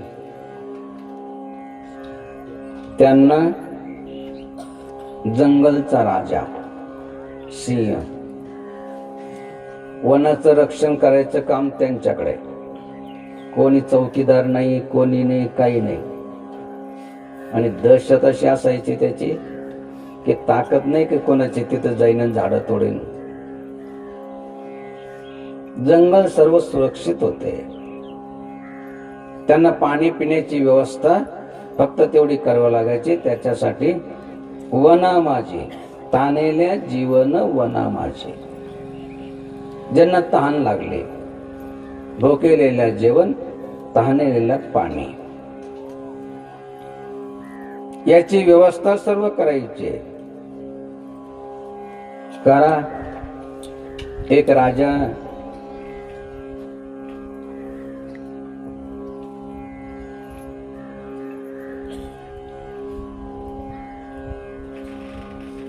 एक निर्धन व्यक्ती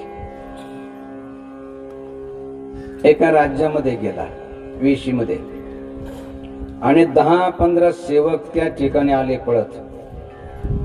निर्धन व्यक्ती, अंगावरती काही चांगले कपडे नाही, काही नाही, काही नाही. म्हणे महाराज चला. अरे म्हणे मग कुठं? म्हणे राजाच्या गादीवर बसण्यासाठी. अरे म्हणे चांगले कपडे नाही, काही नाही, काही नाही. नाही त्या मी देऊ म्हणे सर्व.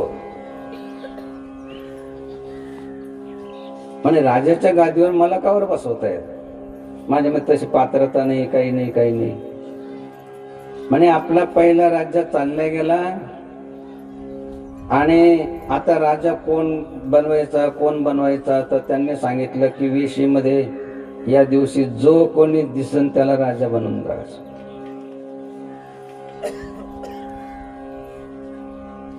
तर राजा बनवलं. काही दिवस चाललं ते राज्य. काही नाही म्हणत, तुम्ही फक्त बसेल राहा, बाकी आम्ही सांभाळून घेतो सर्व, तुम्ही फक्त बसेल राहायचं. बरेच दिवस एका राजाला कळालं की तिथला राजा तर अनुभव नाही, काही नाही, काही नाही. दुसरा राजा आला, लढाईचा अनुभव नाही, याला काही नाही, आला आणि त्यानं स्वारी केली. हा राजा जो झाला तो गेला पळून एका अरण्यामध्ये. परंतु त्याचे जे मुलं होते, पत्नी होते, ते सर्व मारले गेले. तो फक्त एकटाच वाचला तर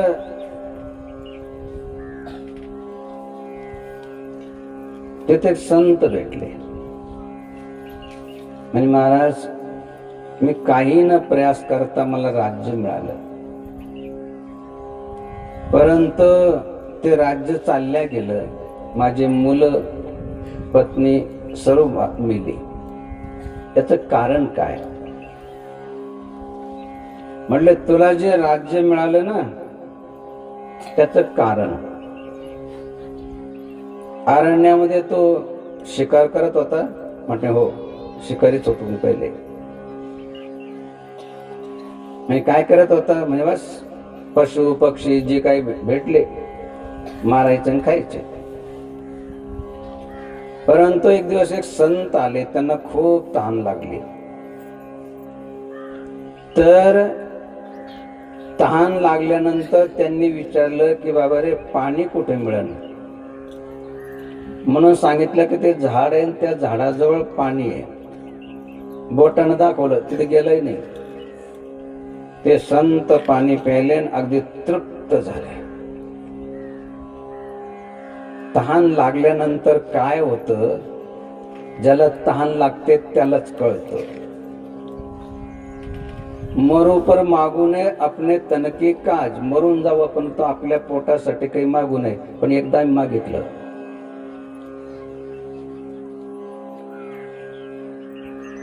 हिमालयामध्ये एक यात्रा आहे. त्या यात्रेला जायचं असेल समजा, ती फक्त एक 10-15 दिवस चालते. मणिमहेश, चंबा जिल्ह्यामध्ये, हिमाचल प्रदेशामध्ये 8-10 दिवस लागतात चालत. सकाळी चालायचं, संध्याकाळपर्यंत चालत राहायचं. त्यातल्या त्यात एक लागते बंदर घाटी. बंदर म्हणजे माकडं, वानर जसे चालतात. कसे चालतात? पायावर थोडे चालतात. त्यांच्या हाताचा आधार घ्यावा लागतो, पायाचा आधार घ्यावा लागतो, तेव्हा ते चढतात. तसं तिथं चालायचं असेल तर बंदर घाटीमध्ये सर्वांना बंदरच व्हावं लागतं. तिथं चालता चालता एवढं थकलो. बरं, रस्ता एकदम अरुंद, कारण ते 10-15 दिवसाची ती यात्रा. आणि चालता चालता थकलो तर पाणी नव्हतं, घसा कोरडा पडला. थोडस बसलो तर तिथं झोपून गेलो. लोक ओलांडून असे चालत राहिले. जाग आली, आता काय करावं, ताण तो खूप लागली. म्हणून 2-3 माता भगिनी चालल्या होत्या आणि त्यांच्याजवळ ते चिंचचं बोटक होतं. बोटकच म्हणतात त्याला, हा, चिंचा होत्या. ते आपलं थोडस असं जसं जिभेला लावायचं, थोडस पाणी सुटलं किंवा चालत राहायचं. कधी न मागणार. आम्ही त्यांना म्हटलं, माताजी थोडीशी इमली मिलेगी? हा, बोले स्वामी जी ले लीजिए.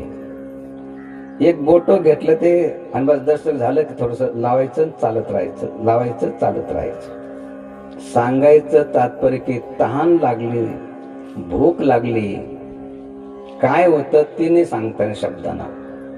ज्याला लागते भूक तहान त्यालाच कळतं. त्याप्रमाणे ते संत अगदी व्याकुळ झाले, अगदी प्राण जायची वेळ आली. म्हणून विचारलं की बाबा रे, पाणी कुठे मिळेल? आता तो वनातच राहत होता. म्हटले त्या ठिकाणी जे झाड आहे ना तिथं पाणी. तिथे गेले, पाणी पिऊन अगदी अंतरात्मा संतुष्ट झाला. आशीर्वाद दिला की जा तू राजा होशील. आशीर्वाद दिला राजा होशील. म्हणून जो राजा मेला होता तर त्यांनी ठरवलं तर जो कोणी येईल त्याला राजा करायचं. कर्म धर्म संयोगाने ज्याला आशीर्वाद मिळाला होता संताचा, वाया जात नाही, तो राजा झाला. म्हणे मी त्या संताच्या आशीर्वादानं मी राजा झालो, पण माझं राज्य काबर चाललं गेलं. माझे मुलं बाळ मारल्या गेले, पत्नी मारल्या गेले. म्हणे तो काय केलं? तुझा विचार केला कधी? पक्षी मारले, त्यांचे पिलं मारले, त्यांना काय आनंद झाला?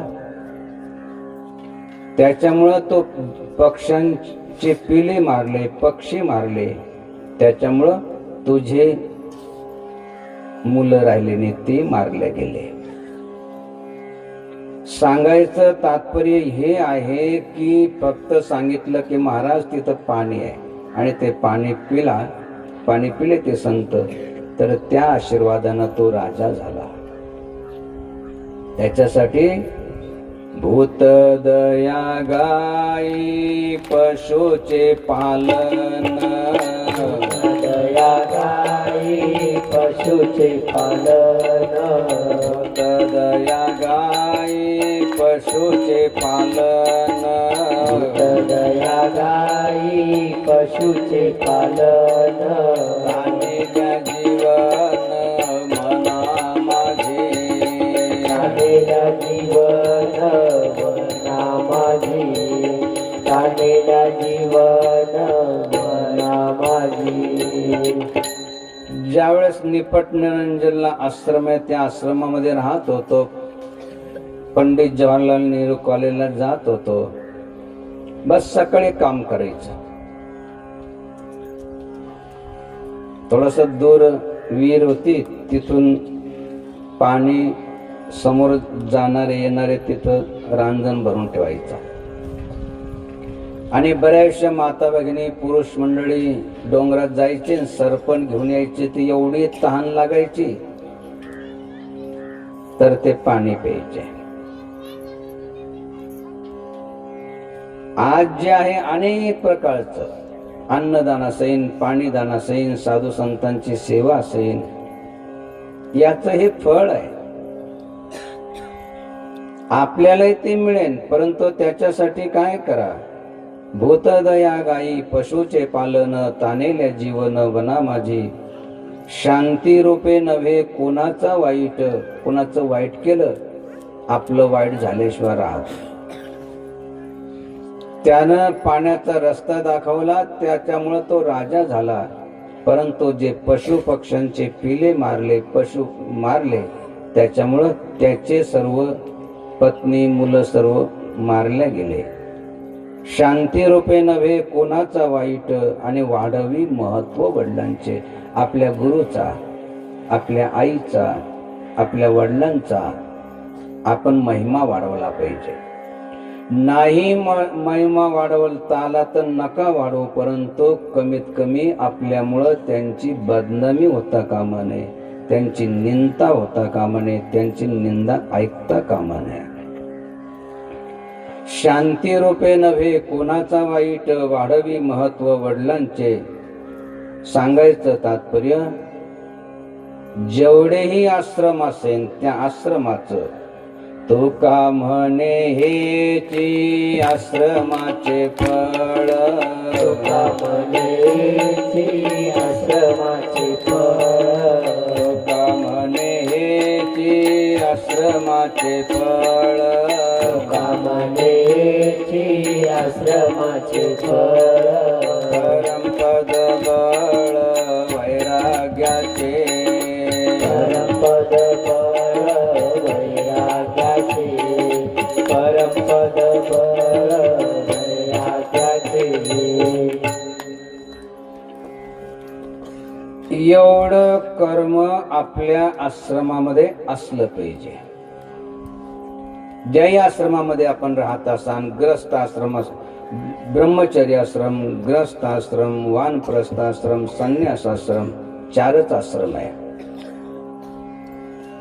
कलियुगाचं काय, अजून एक आश्रमाची लोक अपेक्षा करत आहेत. जसं भांगशी मातेच्या गडाजवळ 400-450 विद्यार्थ्यांची राहण्याची व्यवस्था, भोजनाची व्यवस्था, साधू संतांची, त्यांना कसल्या प्रकारचं व्यसन असू नये त्याच्यासाठी 100-150 गायीची, सत्संग हॉल, हे सर्व असलं तर काही काही शहरामधले येतात आणि ते विचारतात की बाबाजी तुम्ही एवढं बांधलं तर दुसरा आश्रम नाही बांधला का? त्यांना म्हटलं कोणतं? ते म्हणतात तो नाही का ज्याच्यामध्ये म्हातारे म्हातारे राहतात, वृद्धाश्रम.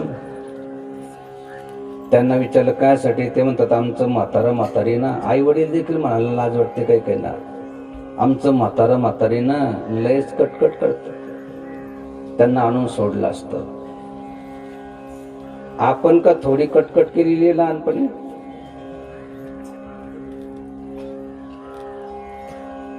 एका मुलानं विचारलं बाबा हे काय आहे?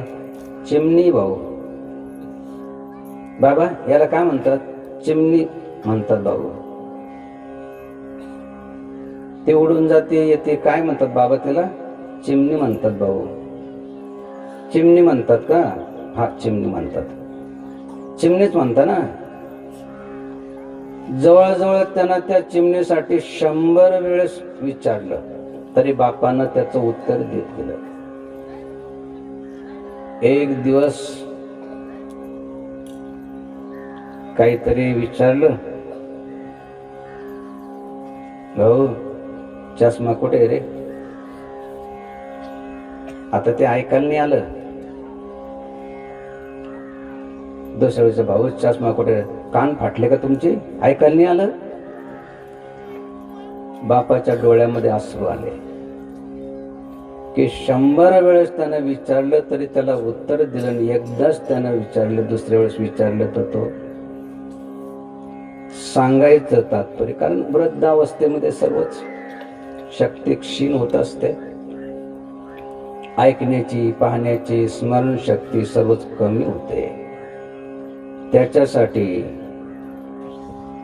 ते म्हणतात आणून सोडायचे. जसं सुरुवातीलाच काही लोकांनी गाय आणून सोडल्या, चांगल्या दूध देणाऱ्यांनी मारायला आलेल्या. आल्याच कशा? तेच बरं सोडल्या तर सोडल्या असंही म्हटलं नाही की ज्या गायीनं आपल्याला आईसारखं दूध दिलं ती आहे का मेली तेही बघायला नाही आले. सांगायचं तात्पर्य आपण काय करा?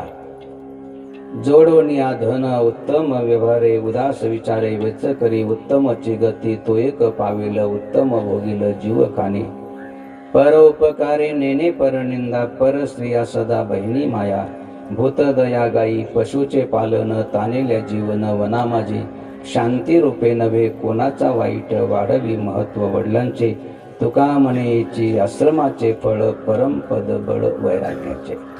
असं जर केलं या जगामध्ये सुख मिळेल, परलोकामध्ये सद्गती मिळेल. म्हणून या जगामध्ये सुख आणि परलोकामध्ये सद्गती प्राप्त करायची असेल तर त्याच्यासाठी स्वस्व धर्माने रतसिद्धी लभंती मानवा. आपला जो धर्म आहे तो सांभाळला पाहिजे आणि रात्रंदिवस भगवंताचं चिंतन स्मरण आपण केलं पाहिजे. म्हणून जगद्गुरु तुकाराम महाराजांनी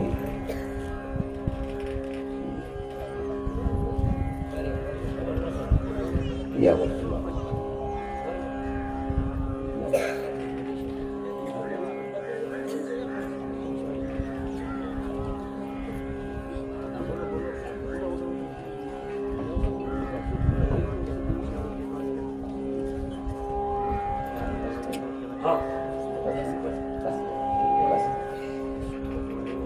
खुर्ची खुर्ची नाही बस बस बस हा ठीक आहे, बस.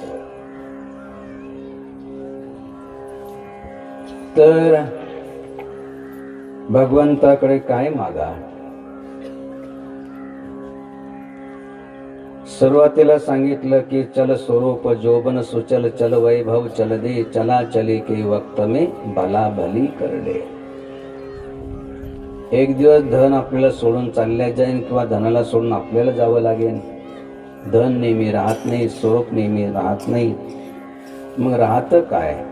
कबीरा सोधन संचिये जो आगे को होय शीस बांधे गाठडे जातन देखा कोय. धर्म रूपी धन, सेवा रूपी धन, सत्कर्म रूपी धन नेहमी राहतं. म्हणून भगवंताकडे हे लौकिक धन न मागता तसं मिळालं पाहिजे. पण कसं जोडून या धन उत्तम व्यवहारे उदास विचारे वेच करी उत्तमची गती तो एक पावेल उत्तम भोगील जीव खाणी. चांगल्या गतीला जाण. त्याच्यासाठी सर्वजन हित आहे, सर्वजन सुख आहे. काही ना काही आपण धन दान केलं पाहिजे जेणेकरून आपलं राहिलेलं धन पवित्र होतं.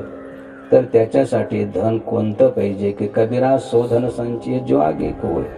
धर्मरूपी धन, सेवारूपी धन, सत्कर्मरूपी धन, नामरूपी धन हे नेहमी आपल्याला कामाला येतं. मृत्यू नंतर देखील ज्या ठिकाणी आपण देह धारण केला असेल तर त्या ठिकाणी कामाला येतं. म्हणून जगद्गुरु तुकाराम महाराजांनी भगवंताची भक्ती केली आणि काय मागितलं. धन नाही मागितलं, द्रव्य नाही मागितलं, ऐश्वर्य नाही मागितलं, पद नाही मागितलं, प्रतिष्ठा नाही मागितली. एकच मागितलं की संताची या सेवा कैशा परीला हो आणि नामाचा आठव कैसा राही. हे प्रभू मला संताची संगती मिळाली पाहिजे आणि रात्रंदिवस तुझं नामच आमच्या मुखामध्ये आलं पाहिजे. म्हणून प्रभू अशी कृपा कर. अब प्रभु कृपा कर हो यही भाती सब तजी भजन करो दिन राति.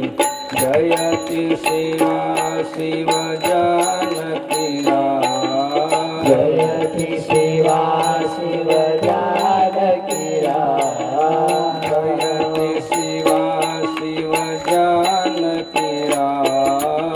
जयति शिवा शिव जानकी राम.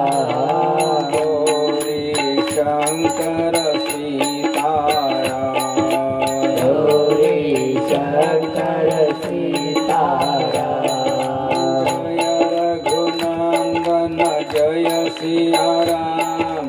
ब्रज गोपी प्रिय राधेशा. जय रघुनंदन जय सिया राम. भज गोपी प्रिय राधेशा.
कृष्ण भगवान की जय.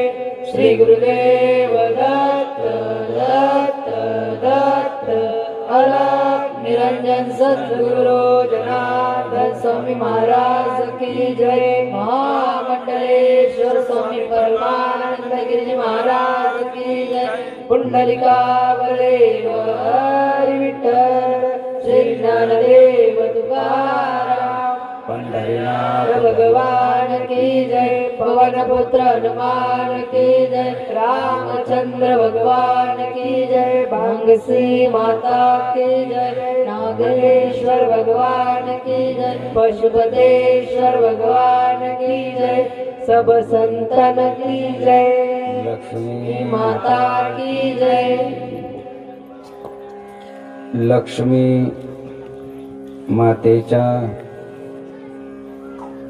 प्राणप्रतिष्ठेच्या वर्धापन दिनाच्या निमित्तानं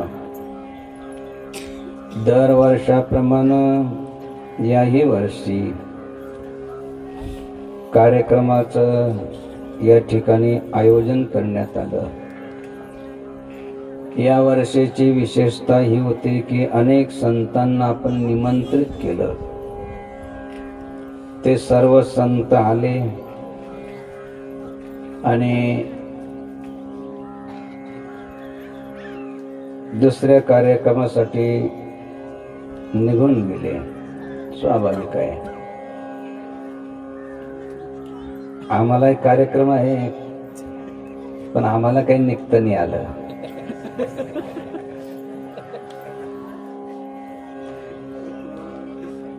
तिथे पोहोचायचे आणि सर्व संतांच्या अग्रभागी सुरुवातीला ज्यांचं नाव टाकलं होतं ब्रह्मलीन काशीगिरीजी महाराज यांचे उत्तराधिकारी ओंकार गिरीजी महाराज, सर्वात त्यांचं पहिलं नाव टाकलं गेलं आणि त्या पद्धतीनं ते पात्र देखील आहे पहिले नाव टाकण्यासाठी. वयोवृद्ध ज्ञानवृद्ध अशा प्रकारचे ओंकार गिरीजी महाराज थोडं उशिरा का होईना परंतु त्यांनी या ठिकाणी उपस्थिती लावली. त्यांच्या दर्शनाची आपल्या सर्वांना ओढ होती आणि अशा प्रकारे त्यांचीही या ठिकाणी उपस्थिती लाभली. सर्वात पहिलं त्यांचं टाळ्या वाजून अभिनंदन करायचं आणि त्यांचं पूजनही करायचंय. चला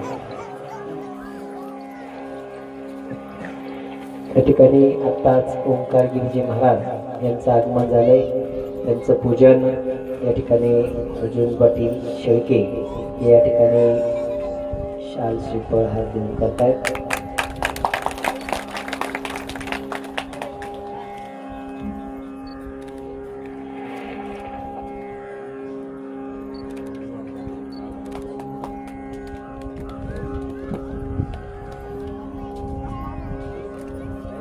जसं काशीगिरीजी महाराजांचं या भागावर ते आमच्यावर ते जे प्रेम होतं, निमंत्रण असो नसो तर त्यांना कळालं तर ते येऊन जायचे. एकदाच फक्त त्यांची अनुपस्थिती राहिली. त्यांना विचारलं की महाराज आपण आलेच नाही म्हणे, निमंत्रण दिलं नाही. म्हणलं तुम्हाला निमंत्रण केव्हापासून लागायला लागलं? घरच्या कार्यक्रमासाठी कुठे निमंत्रण लागत असतं? हे आपला भाग आहे, आपले भक्त आहे, आपले गाव आहे, ज्यांची सर्वांची श्रद्धा मुर्डेश्वराच्या चरणी आणि तिथं जे आतापर्यंत होऊन गेले, सीतामाई असेल, त्याच्यानंतर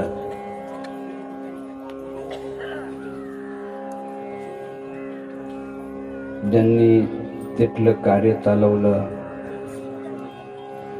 काशीगिरीजी महाराज ब्रह्मलीन ते असेल आणि आता एक वयोवृद्ध ज्ञानवृद्ध या ठिकाणी ओंकार गिरीजी देखील आले, आपल्या सर्वांना दर्शन दिलं. पुढच्या कार्यक्रमाचा वेळ झालेला आहे तर